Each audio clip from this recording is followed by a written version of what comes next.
All righty. Hey, everybody. Welcome to the Public Media Innovators webinar, folks.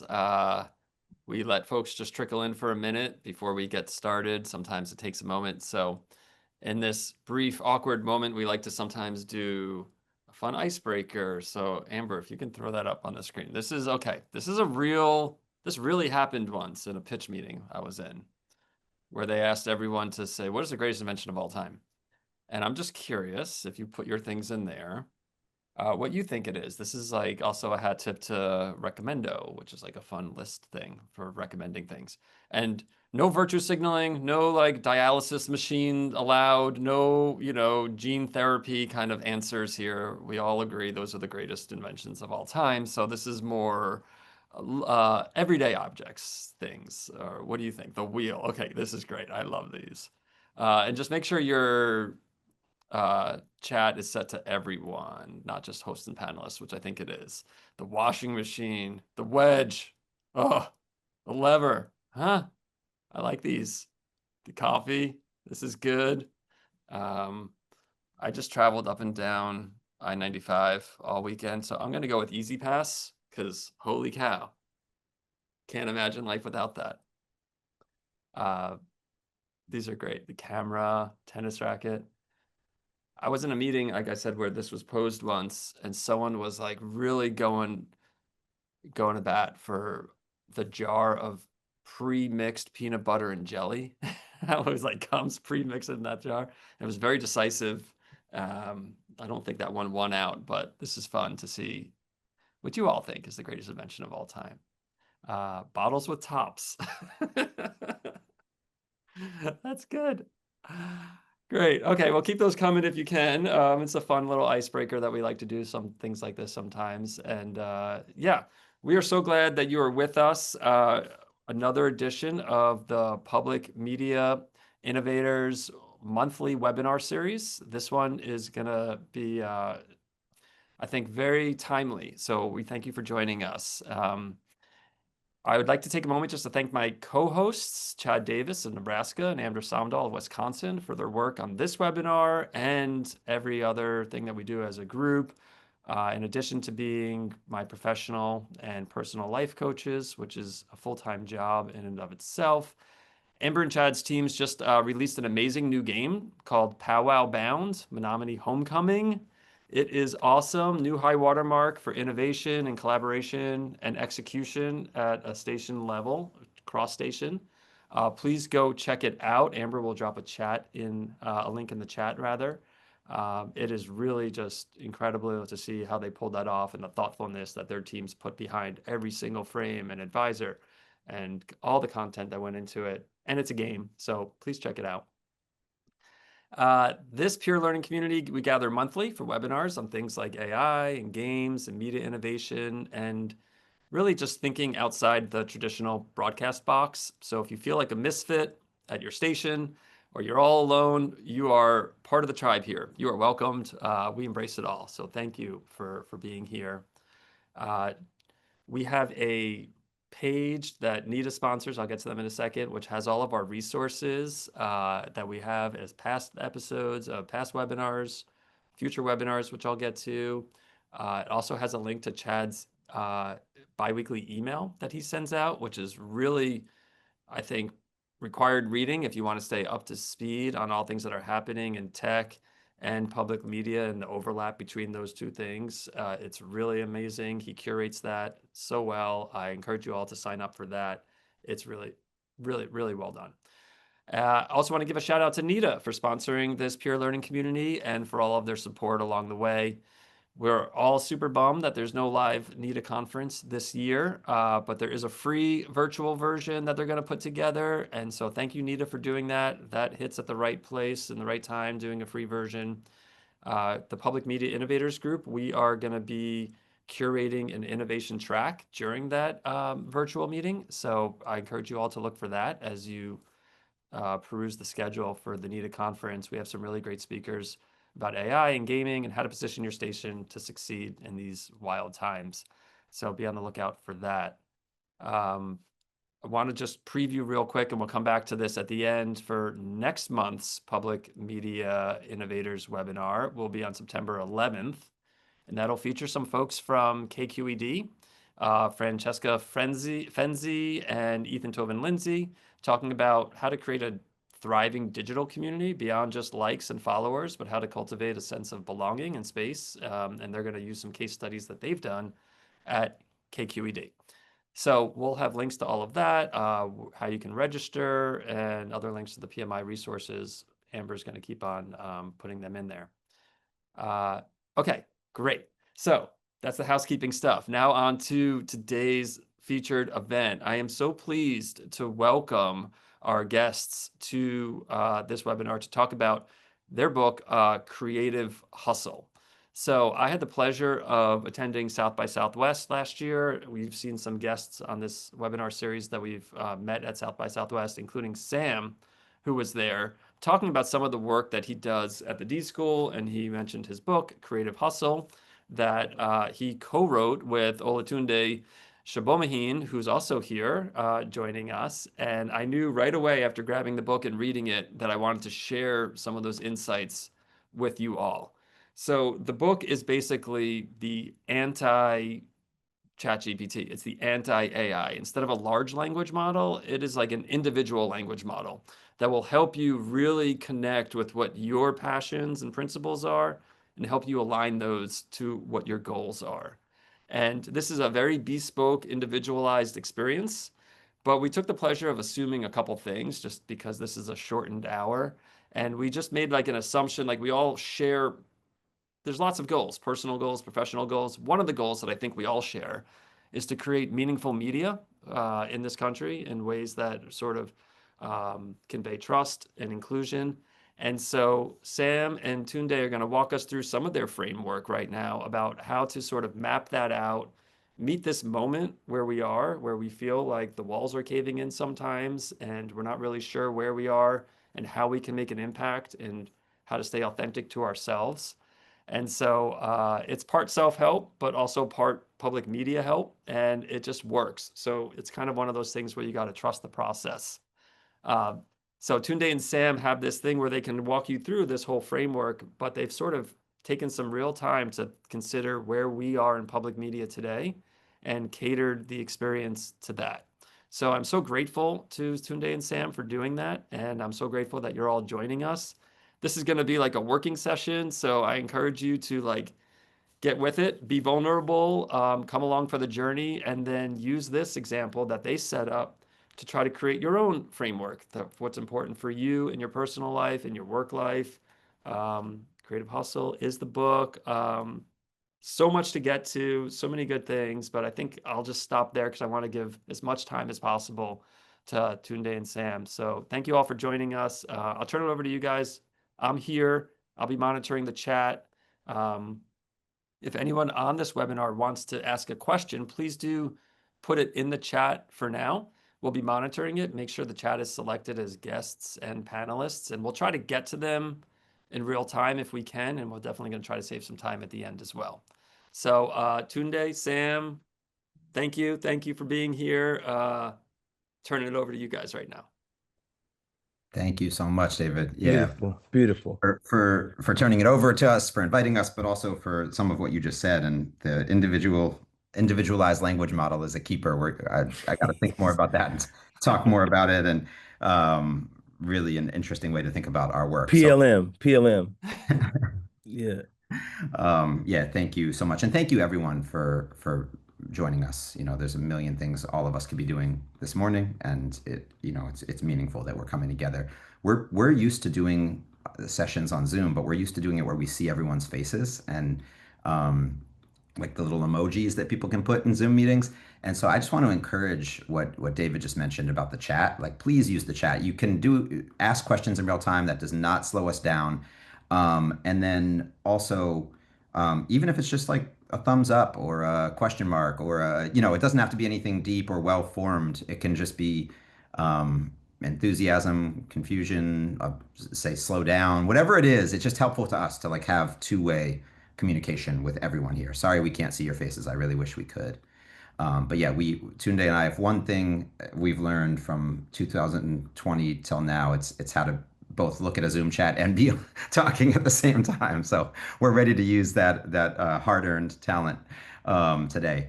Um, Tunde, is it okay if I start us off with just a quick intention? Please. So one of the things that Tunde and I do when we come together, we've taught together, we've written together, we've led some education projects together. One of the things that we try to do is just start with a quick intention setting before we jump into our work, whether it's writing or teaching or um, plant strategy session, whatever it is. And I just wanted to do that with you all today, if you would go with us for a moment. I take really seriously, David. You used a few terms just now. You talked about it being a wild time. You talked about feeling like the walls are caving in. I don't want to presume that Tunde or I fully understand what this moment is for everyone who's on this call. It feels existential. It feels really heavy and really serious. And I know Tunde and I both take that really seriously and have a deep desire to be of service in some way. I know we both deeply, deeply value the work you all do, deeply value public media, see how it's essential to the fabric of this country and this world and of our communities, and know that this is an incredibly serious moment with a lot to figure out. And our intention, I think I can speak for both of us, Tunde. I'll say I know my intention is to just add value in whatever way I can. So even though we don't understand all of the nuances and dynamics, of each of what you're dealing with on a daily basis right now. I really hope that there's something in what we share in the next 50 or so minutes that you can grab and use to advance your work, to advance toward your both personal and professional goals. That is our intention for this session, and we're going to do everything we possibly can to land that. So to that end, please do let us know if there's pieces where going deeper would further us toward that intention, or if there's places you want us to get to that we're not getting to. All of that helps us to realize the intention that we hold for this session. Um, Tunde, do you want to add anything, or does that represent for both of us what we're coming into this holding and desiring to do? So beautiful, Sam. Thank you. I put my amen in the chat. Okay, nice. My eyes were kind of shut while I was just Yeah. focused and thinking about that. Thank you for that. It helps us just center coming off other calls. I know Tunde is dropping one of his kids off for starting college right now. We're in the mix on some things, but we want to center on where we want to be for this next whatever it is, 45, 50 minutes here. Tunde, do you want to take us in to Yeah, I'd love to, man. Thank you, Sam. And thank you, David, and everybody. I echo the gratitude to be here and to share. And this is really exciting to see what Sam and I would start out as a class, would start out as a way for us to be of service to the communities that we're in, to see how it's evolved, right? And to see how it does meet moments.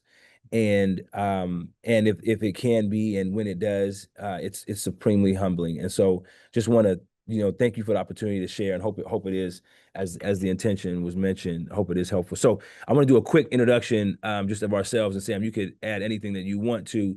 But Sam and I, both have a history in education. We came to meet each other because we wanted education not just for a few folks, but to open it up as wide as possible. And I know this audience shares that value.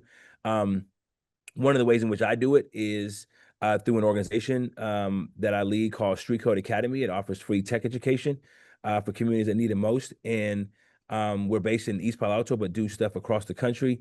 And Sam works primarily with the D School, but has a history of bringing that kind of exciting, cutting edge technology to a variety of audiences, including people who've been incarcerated, people from our community at Street Code Academy. And so we linked on that. Another one of the ways that he does it is through his writing. One of 4 books is, Hip Hop Genius 2.0 is one of the books that we featured here. But anyway, he's a prolific author, and we came together from a class that we taught to put together this book, of which has a framework called a Gifts to Goals Canvas that we're going to do.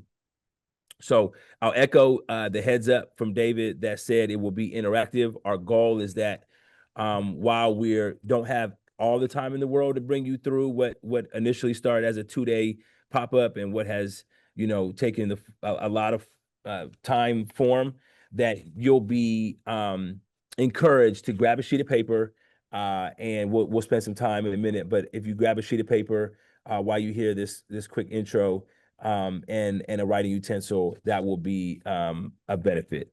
And so, Sam, anything you want to add on our intros? No, let's get into it.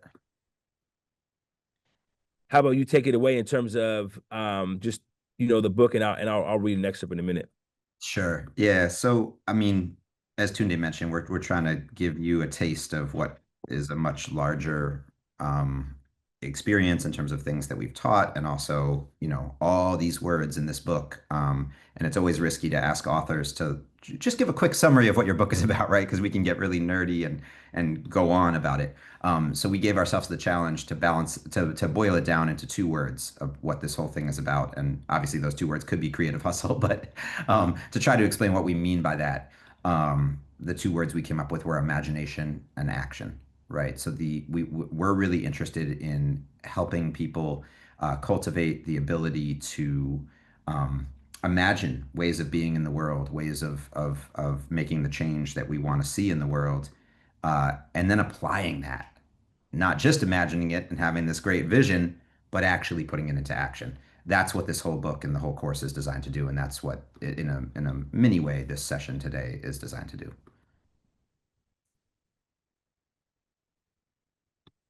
We should probably shout out the art in the book. So this phrase here, "there is no one path, find your own," is really part of the kind of the heart of the message that inspired us to create the class in the book. But the art that you're seeing is, all hand lettering done by an artist in San Francisco named Hope Meng. Almost all the photographs in the book are done by a photographer and person that we'll tell you a little bit more about named Squint. And then all the graphic design is done by an artist named Jory Titus. So we just like to shout them out because, as David knows, David, you're holding the book, and if anyone else has had a chance to pick it up, probably at least a third, maybe closer to a half the book is visual and is created by these other folks. So even though their name isn't on the cover, it doesn't quite feel right to share and talk about this book and this idea without shouting them out because they created so much of it. And half his words. So I'll share just a little bit of what I picked out, custom for you all. We live in a world where so much is determined for us. While so much has been determined for us, there's still so much we must determine. We've each cultivated unique combinations of gifts since the beginning of our life. It's up to us to determine how those disparate gifts can be combined to unlock new possibilities. It's up to us to acknowledge that these gifts we were given, and also that those are gifts that we could give to the world. Only once we name our gifts and our goals will we be able to blaze our new avenues where no roots yet exist. Human beings have always used creative problem solving to survive. Let's explore how it can help us thrive. And I think this is right in line with what a lot of us are feeling and saying. As mentioned, I'm at a new orientation for my youngest daughter, who just is an incoming freshman at USC. And the orientation student speaker, I thought, accurately hit it on the head. None of us know what's going on, and the world is changing so rapidly for the future. But I think there is some level of empowerment that comes when knowing we can meet this moment to try to create something new and not just survive it, but help thrive. And so that's what we acknowledge, that we're all kind of have these situations. Some are predetermined for us, but we're bursting with ideas. And how can we build new practices? How can we build and get in touch with principles? How can we connect with people individually and collectively to make something special? And so that's where this sheet comes in. And David already told you the goal, but I do want to encourage you to grab that sheet of paper. It's something that we've been told. This is from a story that one of our first students mentioned, and at this particular moment in her life, she had reached a milestone, graduating, and trying to figure out what to do with this next kind of first job. And this sheet that we did in a couple of days helped ground her around what's important to her. And she put that on a sheet of paper, put it in a place where she could see it. And then 5 weeks after that, emailed us and said, really appreciate it, and sent us with this photo that said this really helped guide her to be able to say no to a lot of options and be able to say yes to the right one and be patient through that process. And so we want you to do that process, I'll put on a little bit of music. Hopefully you can hear it. And you can make this sheet. How about I give us 60 seconds to do that?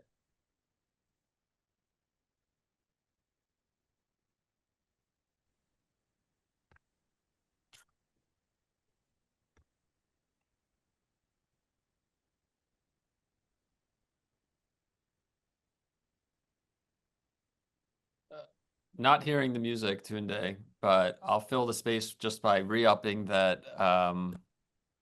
It would be great if people did play along. There's also a request to pause it at the end. Yeah, there you go. Just so people can see, maybe even one frame forward. I don't know if you have the vertical lines after gifts and between. Mine does gifts and goals. Yeah. Yeah, this will work. This if we get this far on our sheet, Yeah. we're good. And I'm sorry you couldn't hear the music. I'm sharing music, but somehow we will thank you, David, for coming in. That is actually a nice. I like that. I love your voice and I love what you have to say. So please come in at these little kind of silent moments where we have people participate. Cool. Yeah, really encourage you all to do it. It's fun. It seems like work, but it's fun work. Thank you for the yes, doubling down on the encouragement. I'm doing it too. Tunde can show. Well, he's not at home right now. If he was at home, he could turn the camera around and show you a bunch of these on his wall that he's done in various classes and sessions we've done. So we do it as well as ask other people to do it. So I think this, David, this is the pre-populated goal that you had offered us all. And Tunde, we're just suggesting people put that down. Obviously, there's more room on a piece if you're using like an 8.5 by 11 piece of paper. So if you have other goals you want to jot down, um, feel free or if you want to do a little edit on this one. But we're going to keep moving with some version of this, at least as sort of a top goal. And then, like I said, feel free to add what might be personal goals or sub goals to this one, or professional goals, whatever comes to your mind and your heart.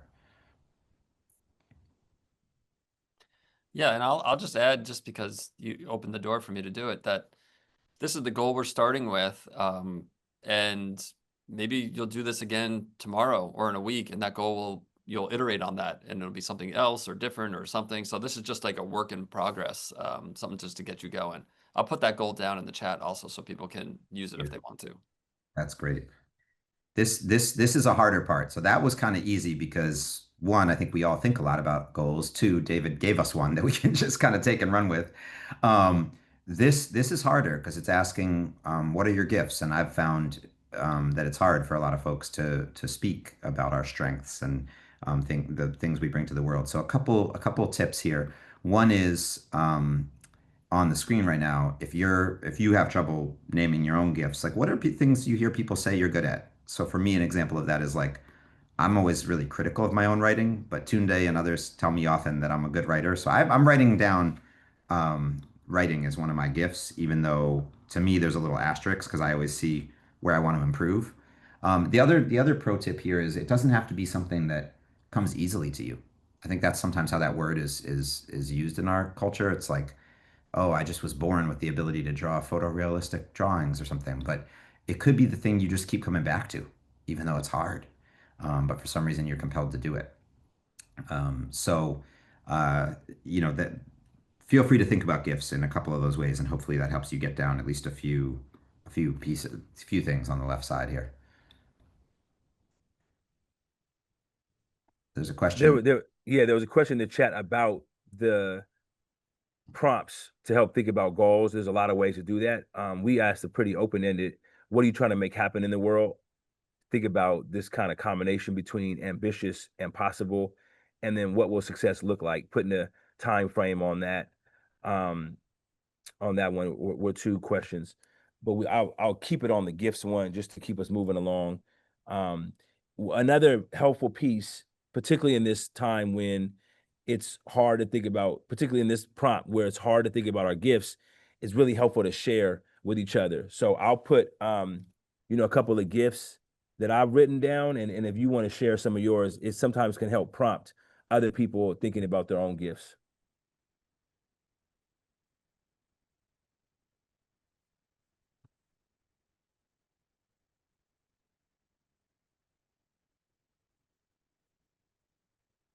The other thing I'm going to do today is I'll share our educator's guide in the chat, um, which has all the Mm. prompts or versions. They may be slightly worded slightly differently, but we have a 2-page educator guide to this activity that's free online, and so I'll just share the link that way for those of you who might want to run it with your team or just go through it again on your own time.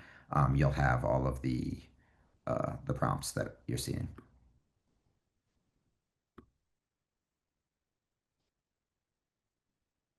Beautiful gifts being shared here.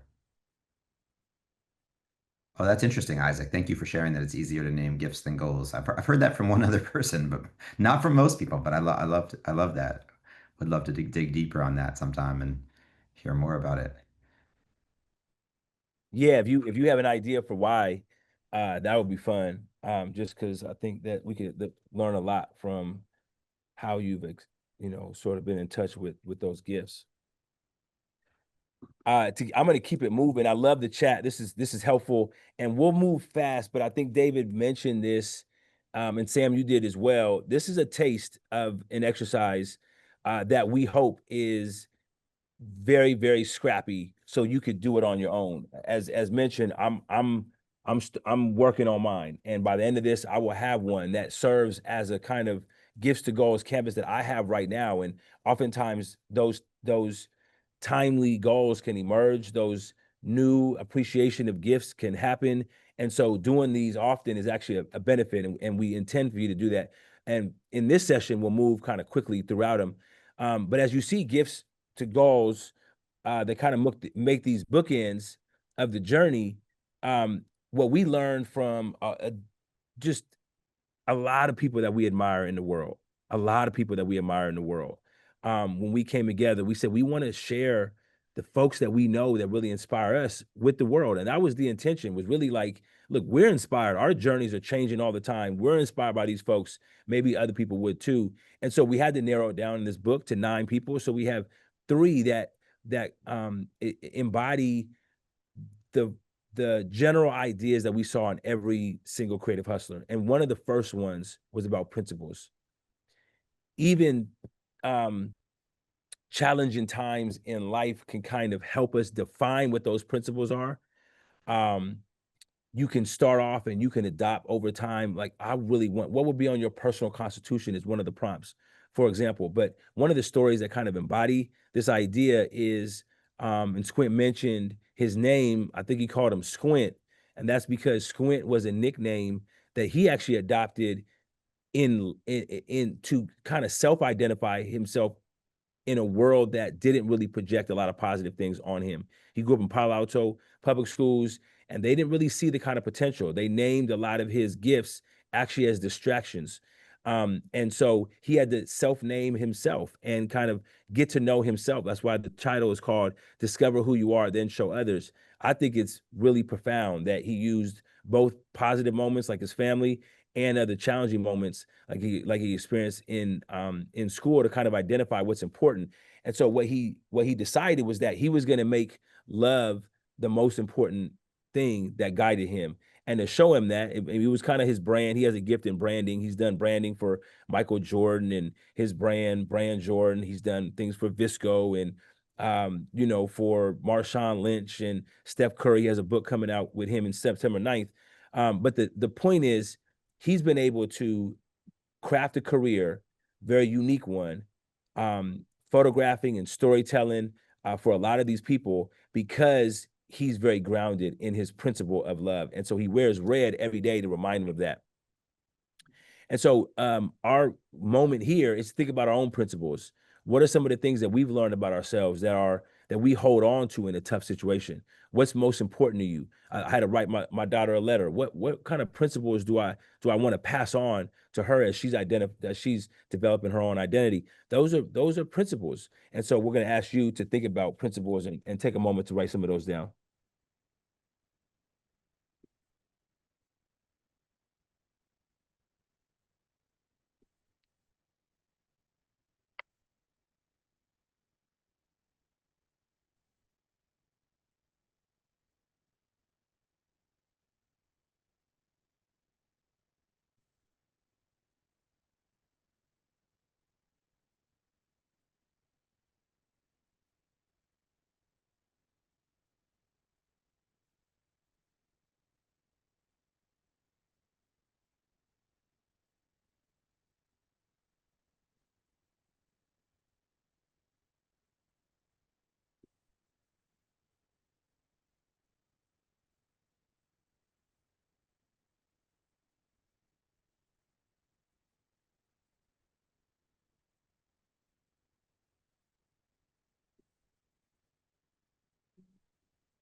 Mm. I love that. I love that, David. That's good. Yeah, if I had one word or phrase tattooed down my arm, what would it be? Where in the book was that, David? Is that in Aisha Curry's chapter? It's where is it? Um, n- no, it's TC Ellis's chapter. Oh, okay. Nice. Yeah, Nice. Thanks for surfacing that one.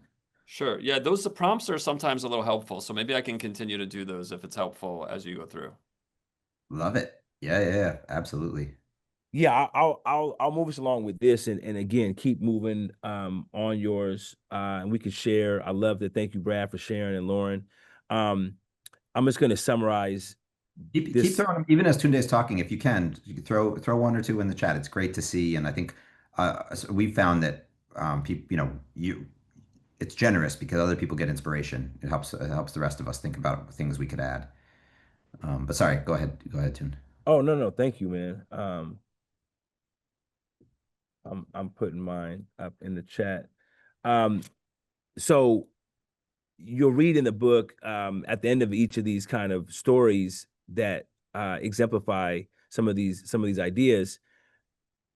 It reads at the end of Squint's chapter how creative hustler Squint did it. Squint used his nickname to remind himself of his unique perspective, and he wears the color red to remember to lead with love.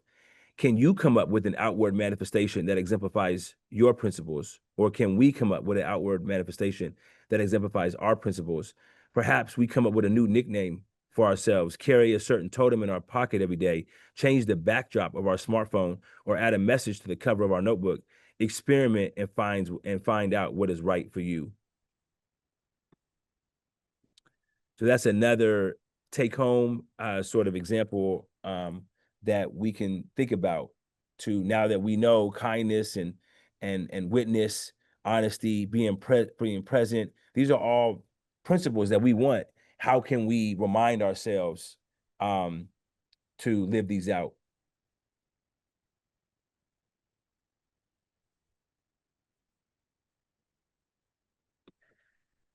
So I'm pausing for one breath there just to give folks a chance to both kind of finish out the principal section on the sheet as well as to take in the little kind of cheat code that Tunde just shared from Squint about wearing the color red and thinking about what each of our own versions of that might be.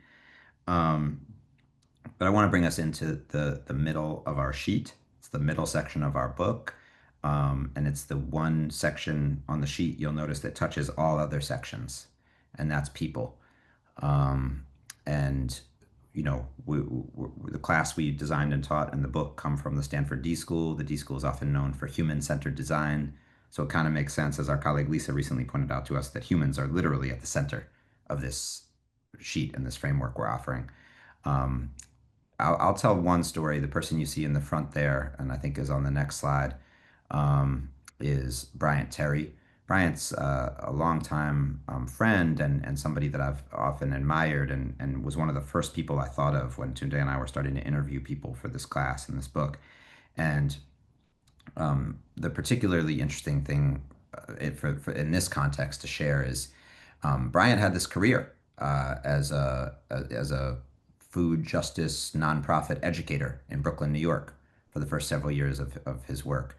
And he was working with young people, helping them understand how politics and food connect, and felt like there was something else that he needed to, or could, or should be doing to advance his principles and his goals in the world. And so what he did, which I thought was just really inspirational, and want to share with you all, is called together a group of friends and mentors and colleagues and collaborators and said, could you give me one day of your time to help me figure this out? And he called it Brainstorming Bryant. And all they had was some sheets of big kind of paper to put up on the wall. And he asked one of his friends to be the facilitator so he could kind of sit back and listen and participate. He did have one secret kind of superpower, a secret weapon that was his cooking. So he said, "I'll cook for everyone." So I think that helped, make it a exciting experience. But basically, over the course of the day, this group came up with this vision for Bryant that said, "You're a thought leader. You're going to be doing, you need to be doing TED Talks. You need to be writing books. You need to be helping get other people's ideas out. You need to be like a public intellectual on these topics that really influences the field. And so the amazing thing looking back, that was in the 1990s, I believe. In the past 30 or so years, all of those things have come to pass, right? Mm, He's given a TED Talk. He's won James Beard Awards as a chef. He's published, I think, 5 of his own cookbooks now, maybe 6, and has an imprint where he's now publishing other people's writing about food and other topics. It's called Four Color Books. Um, he's won an NAACP Image Award. So when he looks back at what was written up on these sheets of paper in his old apartment in Brooklyn, and by the way, he's now my neighbor in the Bay Area.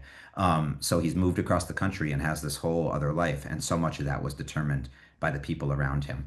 And so, I've just always found that incredibly inspirational because he didn't have some big grant to do it. He didn't have lots of time, but what happened in that one day really set him on a trajectory. So we want you to think about some of the things David just dropped in the chat. We'll have a few prompts on the next slide, but David, I think, has a more thorough set. Yes, Brian, I noticed your name and I believe he may go lowercase on his. I see yours is written in lowercase as well. But yeah, who do you learn the most from? What do folks count on you for? What do you count on them for? Um, who do you have healthy competition with? Who out there in the world do you not know yet, but you admire and feel like you could learn a lot from or do something great with? We want you to write down both the names as well as a thought on like why you're writing the name down, what it's mm. about. And be careful what you write because it's powerful. Squint told us he made a list of everyone he wanted to photograph, and he's now got checked off. He like 2 or 3 years ago, he finally got to photograph Michael Jordan, and that was the last name I think he said on his list that he had to check off. So um, yeah, it's powerful. I get nervous writing people's names down because I'm like, I don't know, what if I don't get to meet them or talk with them? But um, really thinking expansively about who this could be and putting it in ink, as I've learned, is a really powerful practice.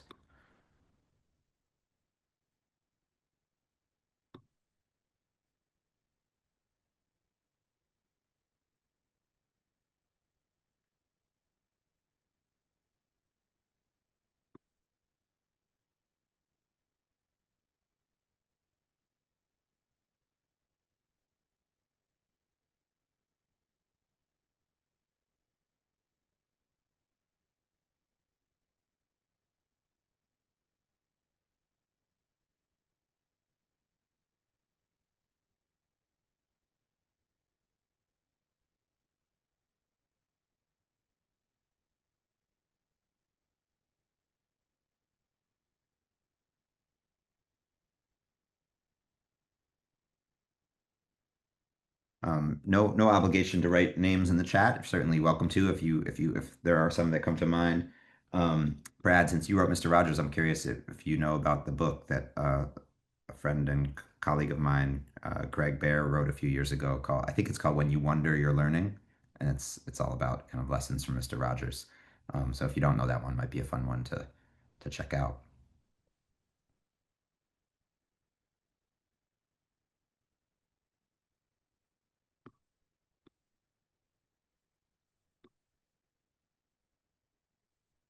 So I told you a little bit about Brian's story. Um, Here's a little push. How can you act? How can you do some version of that? We called it here, activate your own personal board of advisors. And we talk about a kind of quick way to do a scrappy version of it. Grabbing 3 people you trust, offering to cook or do something for them, and asking them for their thoughts, what they see when they look at you, what vision they have for how you might move toward your goals. So just some notes here on how to go about doing that. Thanks, Shane. So yeah, I don't know if you can see my screen. I'm still sharing, but I'm almost there. I'm getting through the prompts, and you can see we have goal to make meaningful media and some of the other ones that are on our hearts and minds at this time. And we have gifts that we all bring, inspired by some of those in the chat, and ones that we've been in touch with and ones that we've thought about.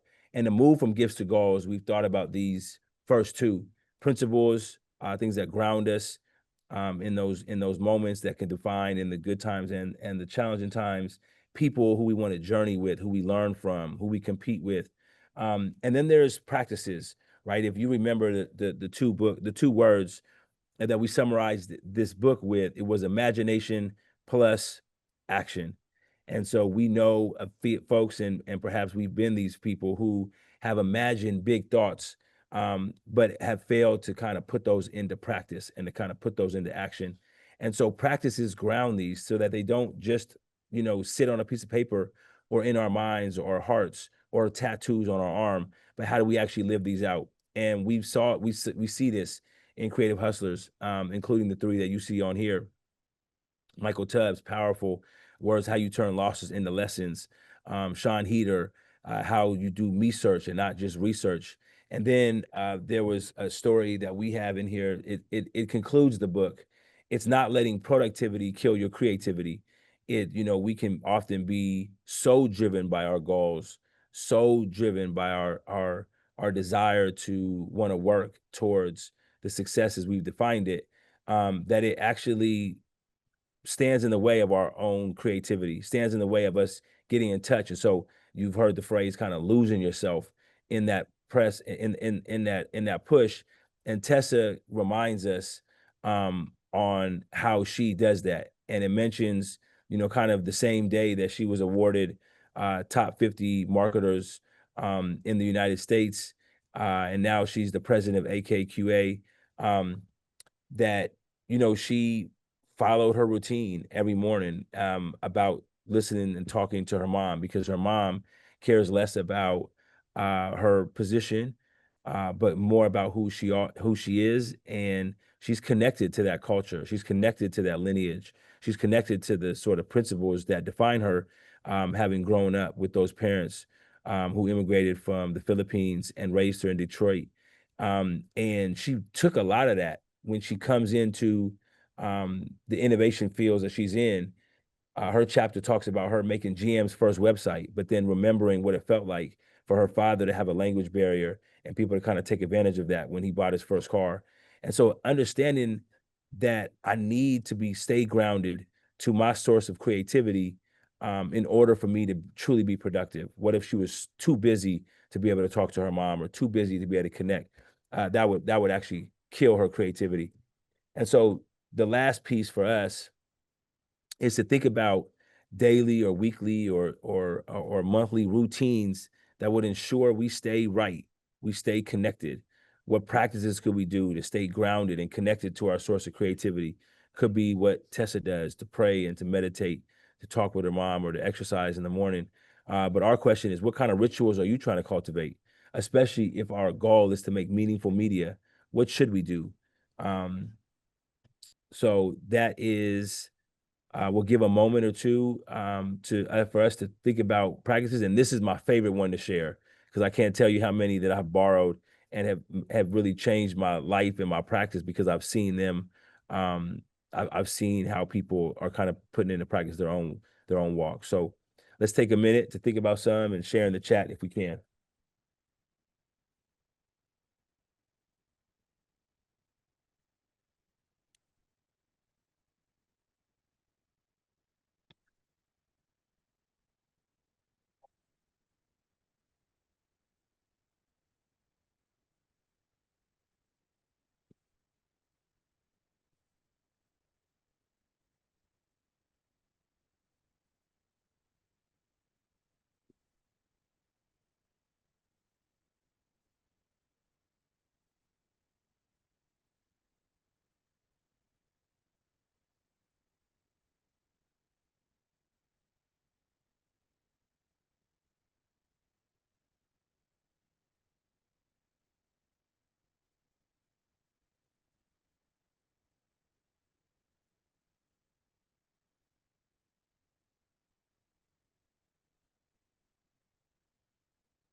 These are Mm. so good. These are There's so some good. really good Thank you. ones popping up in the chat. Some I'm proud to say I do. I do gratitude journaling, and it is powerful.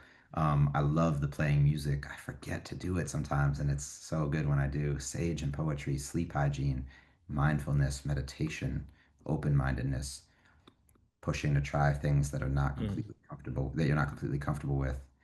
Hiking, being outside, journaling. Tunde and I share a journaling practice of 1 page a day. Um, Scheduling catch-up calls. Yes, I just did that this morning. Setting boundaries, time box. I want to hear more about time boxing, David. I'm not familiar with that term. Um, Whoa, simmer pots of herbs to cleanse the air. Would love to, man. I want to know more about all these. What herbs, Tasha, if you can tell us, because I grow a lot of herbs and I'm never sure what to do with all of them. So maybe I can start doing that one. But yeah, thank you all. Spending time in nature. Mm, such good stuff. If you haven't shared in the chat yet, as Tunde said, this is the one out of all these kind of sections of the sheet that we just love to borrow ideas. I won't say steal, sample, remix ideas. But it's just there's so much goodness in here.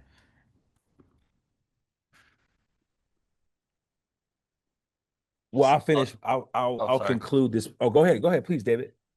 Yeah, I was gonna just I know we only got a couple minutes, so I just wanted to jump in and just answer that in real time because I think it's kind of funny. The time boxing thing comes from a place when back in the day I used to work at a show and Jon Stewart was there being interviewed, talking about the process for the Daily Show. And it's like, okay, we have a morning meeting and then that wraps at 10. And by 2 o'clock, I want, to see the first draft of the show. And everyone was like, whoa, you can't rush humor and creativity. And, you can't like put a time on. He's like, yeah, you can. You have to say, like, this is the deadline to give us the best you got by that time. And then we'll take that and we'll iterate on that. And otherwise, it will just go forever. So, time boxing is just sort of a way of saying, like, okay, you have this amount of time to do that thing. And like, if you're in the flow state or something, like, cool, maybe you can like then push the next thing back. But if you don't put a limit or a boundary on it, it might just like might never start and you might never know when to walk away. So up to you to see how firm those lines are, but it's just a way of sort of structuring your day. Yeah, love it. I mentioned just in passing a minute ago that Tunde and I both do this a page a day journaling. It's kind of similar. It's not time boxing, it's space boxing. Yeah. It's this is my real estate for the day. Yeah. And there's something powerful about creating that container Right. limitation. Yeah. We're I at just 10 started. minutes, by the way. I just want to give Yeah, a no, flag for time. So this is, yeah, love it. we are in good time. Thank Great. you, everyone. Sam, I'll admit, I just started using post-it notes. So after I finish the 1 page, You I sneak put in. I sneak in extra thoughts with like post-it notes, which is so hilarious. But Tessa story we have in there, she's this award-winning tech exec and she's, has this understanding of herself by connecting with her mom. So, what spaces could you regularly create to reflect with yourself? I think a lot of us reference that, whether it be outside or seems like in the place where we live. What routines could we use to connect ourselves to a deeper sense? Find a quiet place that allows you to reflect undisturbed. Write down as many words as you can to describe yourself. Read them over and then circle 10 that most resonate. With the circled words, try to create 5 phrases that best capture who you are. In this references a story that I didn't mention about Tessa, who, when she was going between jobs, said, "You know what? That next position that I'm going to take is going to be so connected to who I really am." And she took this time in one of these moments, in one of these morning routines, to really outline. And it was probably one of those times, David, that kind of extended in that flow state. But she ended up with 5 words that she had never released to anybody or never told anybody until she did our interview about what grounded her, and what she was looking for, and it led her to a position that she was really proud to take, with her organization that she had. And so that exercise of writing down words and circling which ones resonate and coming up with 5 phrases comes from that. And so if and because some of us participate in that exercise, we have a sheet, and it's a one sheet. It's meant to be scrappy, and it kind of, to me, serves as another expression of that journaling. We didn't put down a practice, but this is certainly one of the practices that I have, is to write down the gifts to goals and to see where I am. I've written down things like I want to transition successfully my daughter to college, what kind of things do I need to think about to make that happen? I think about the meaningful media and what's my relationship to media and who do I want to work with in those spaces to create that, are all things that I put on mine. And so this is for sure, a memento that I could take, that I could post, that I could keep on to, hold on to, and I'm glad that all of you participated in that. So there's some closing remarks, and then David, you could close us out. So yeah, just a couple ideas that we've heard from folks have or and found from our own practice to be helpful. One is just throwing a time on your calendar right now. Like, when am I going to come back to this? So maybe I was moving fast. Tunde and Sam had me not even finishing a few sentences. Okay, when might I come back and finish it out? Take a little more time with it, or just look back at what these initial ideas were. So just dropping a quick 15 in your calendar to do that could lead to some great stuff. Another is thinking about where you put this up in your field of vision. Maybe you want to do a prettier version when you have a little time, but I mentioned earlier, Tunde keeps a bunch of his behind his desk. My office is my living room at home, so I don't I don't do that to my family, but I do keep several of them right under my laptop here, so I can look back. Tunde, if you can go to the next slide when you have a chance. We shared that example of our one student who kept hers up and in her room, and how powerful that she shared that was for her. She just texted us this picture with that story that Tunde shared earlier. So think about where it lives. It could be digital, maybe it's desktop on the laptop or something like that. But where do you keep it? And then just thinking about when can you use this practice, right? You have the prompts. I shared the link to the educator guide. David had shared a bunch of the prompts in the book that go kind of beyond what's on the educator guide. But we purposely had you do it on a piece of paper that you could, find or use the back of a bank statement or whatever else, and a pen that hopefully everyone's got access to, so that it's not something where you need some fancy thing from the Sam and Tunde or the Stanford D School to do it. You can make this whenever you want to. So just thinking about when and how you might use it. And then last, just please be in touch with us, right? It's been beautiful getting some feedback in real time in the chat.